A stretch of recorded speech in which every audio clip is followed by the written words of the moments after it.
Our first update is from Adelaide, where a Comanchero bikie, Shaun Barry White, 36, has been spared jail time after a violent incident in Christie's Beach, where he threatened a family in a parked car with a metal pole shaped like a firearm. The November incident, which was captured on CCTV, showed White confronting the family and shouting aggressively, causing a young child to flee in tears.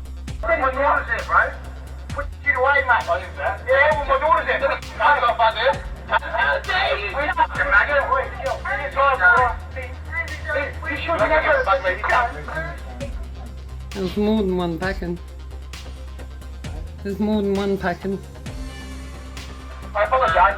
Maybe it's fine. You're in my property. Get out. Although he claimed that he did not know that a kid was present, the court found his actions were intimidating and menacing.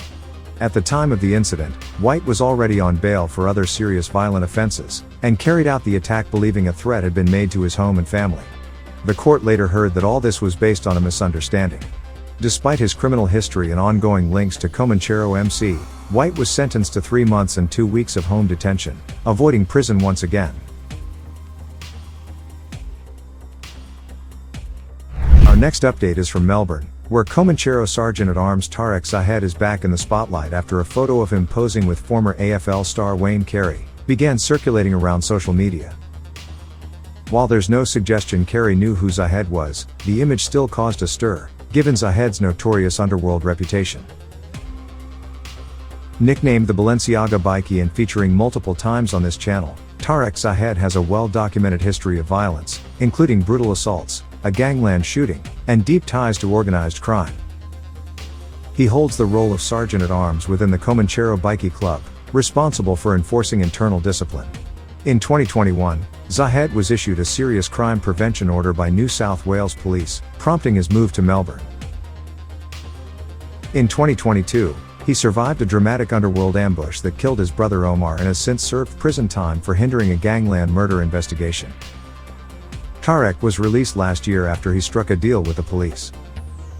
The image with Carey adds to a long list of public controversies involving Zahed and highlights the continued presence of bikie figures in high-profile social circles.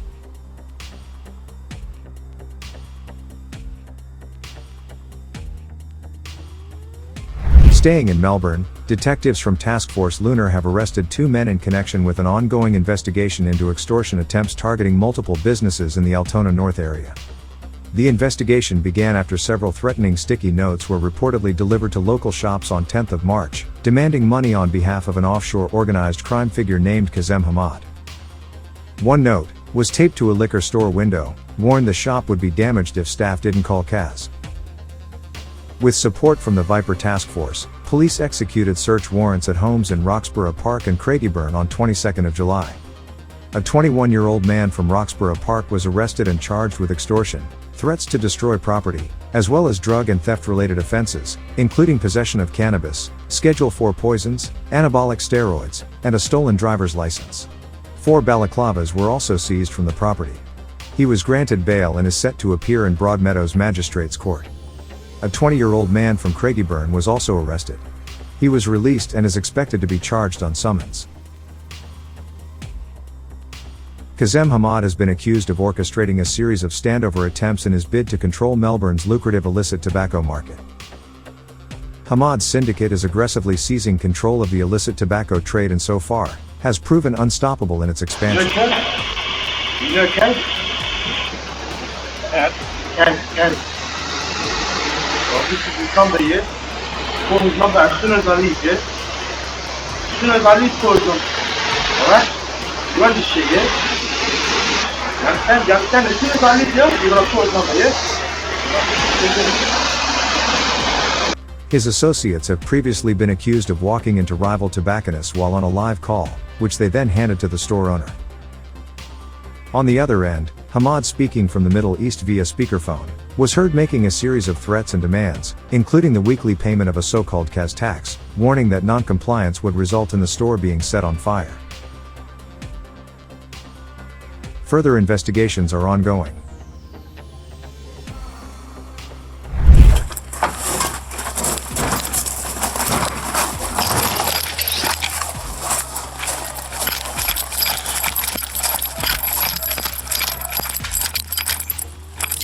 Next up, Queensland, where detectives from Taskforce Maxima Brisbane region have charged 3 people with a total of 33 drug-related offences following the execution of search warrants at properties in Greenbank, Browns Plains, and Chambers Flat on July 21st. The investigation, led by the Organised Crime Gangs Group under the Crime and Intelligence Command, resulted in the seizure of a substantial quantity of dangerous drugs, including cocaine, heroin, MDMA, methamphetamine, and cannabis, with an estimated street value of $897,000. Police also recovered cryovac sealers, scales, a money counter, and a Volkswagen Caddy believed to be linked to the alleged operation. Detective Superintendent Troy Pucalis described the bust as the product of a protracted investigation, targeting individuals allegedly connected to organized crime gangs. He said the seizure marks a significant blow to criminal networks that continue to cause widespread harm in the community. White powder, yeah. There appears to be cryovac bags of cannabis. Those charged include a 19-year-old Greenbank woman facing 18 offenses, a 20-year-old Greenbank man charged with trafficking, possession and proceeds offenses, and a 21-year-old Park Ridge man also facing multiple possession-related charges. All 3 are scheduled to appear in Beenleigh Magistrates Court, and police have confirmed that further charges may still be laid as investigations progress. It remains unclear at this stage whether the individuals have any links to a particular organized crime syndicate or an outlaw bikie club. Next we move to New South Wales, where in the early hours of Tuesday morning, chaos ripped through a quiet street in Marylands, as a group of masked and armed men launched a violent home invasion that left 1 man hospitalized and a car torched in a nearby suburb. At approximately 1:45 a.m., the attackers with concealed faces forced their way into a house on Abbott Street. Armed with bats, knives, and at least 1 pistol, the group stormed through the property and set upon a 47-year-old man, brutally assaulting him before fleeing into the darkness.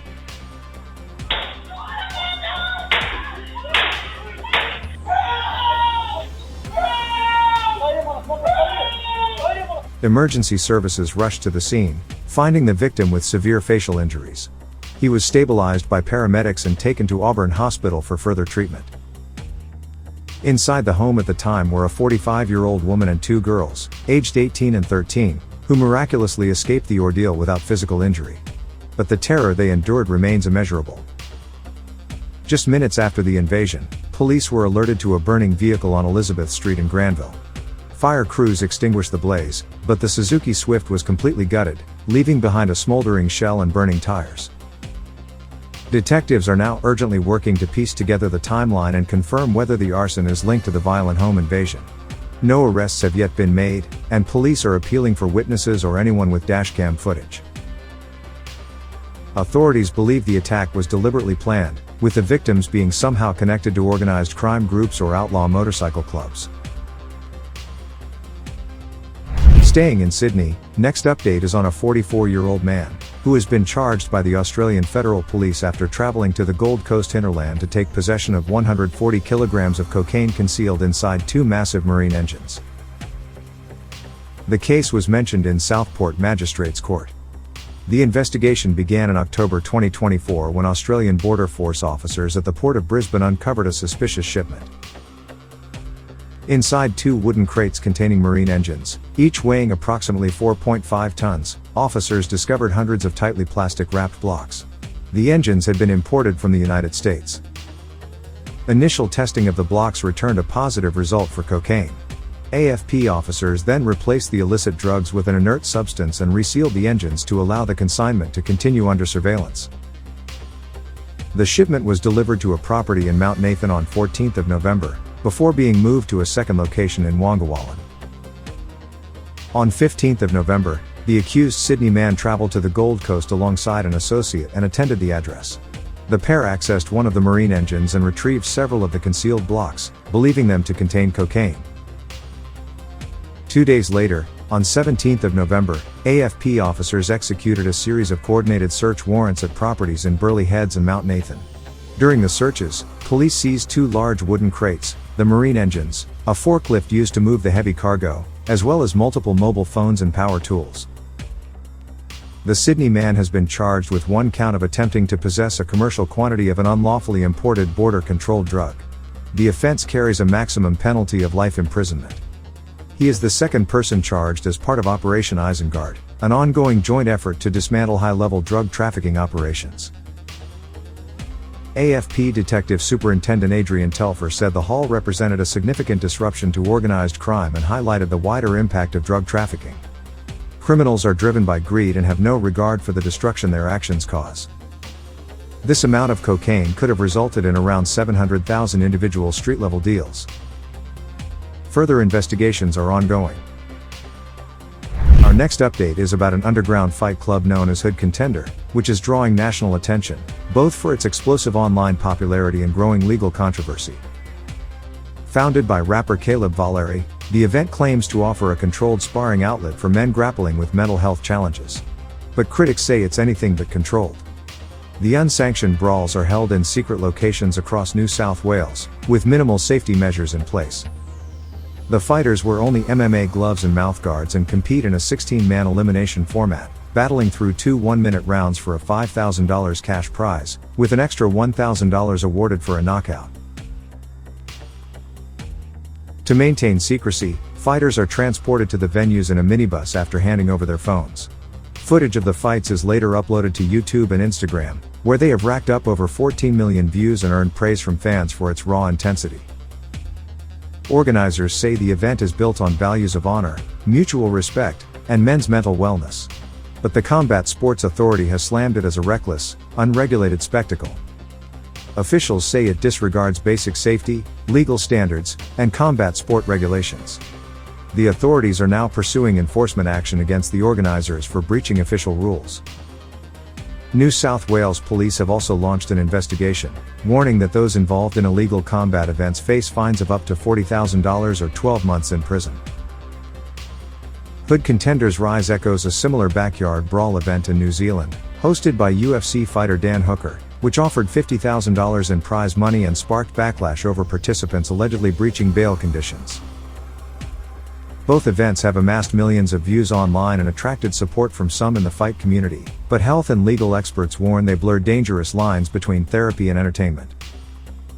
Rapper Caleb Valeri, known as Hoodrich Hefner, is at the center of the Australian event. Police allege he has ties to the notorious Rebels Bikie Club. No permits have been issued for the fights, and regulators warn hosting them may amount to a criminal offense.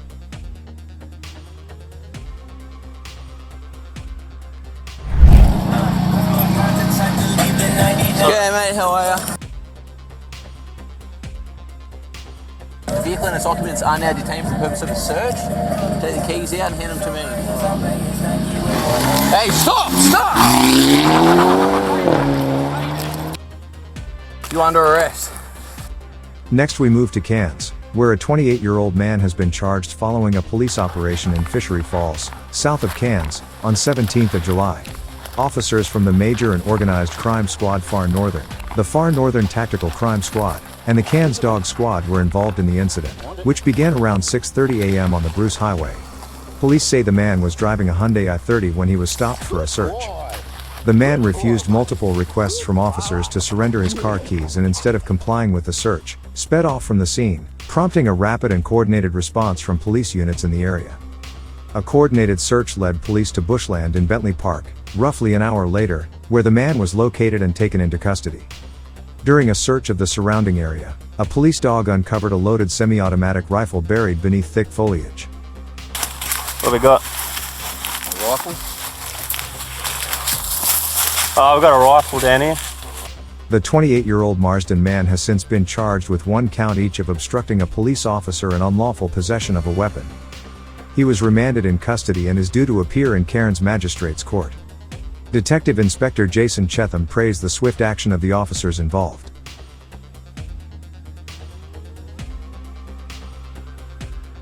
If you're looking for more thrilling and edgy bikie and organized crime updates, feel free to hit that subscribe button and share it around. Drop a like, and let us know your thoughts in the comments. And a quick heads up, there are plenty of channels ripping our stories and pumping out knockoff content. So be smart, support the originals, not the copycats. We're truly grateful for every like, comment, and subscription. Stay tuned, stay curious, Stay awesome, and take care. Wu-Tang.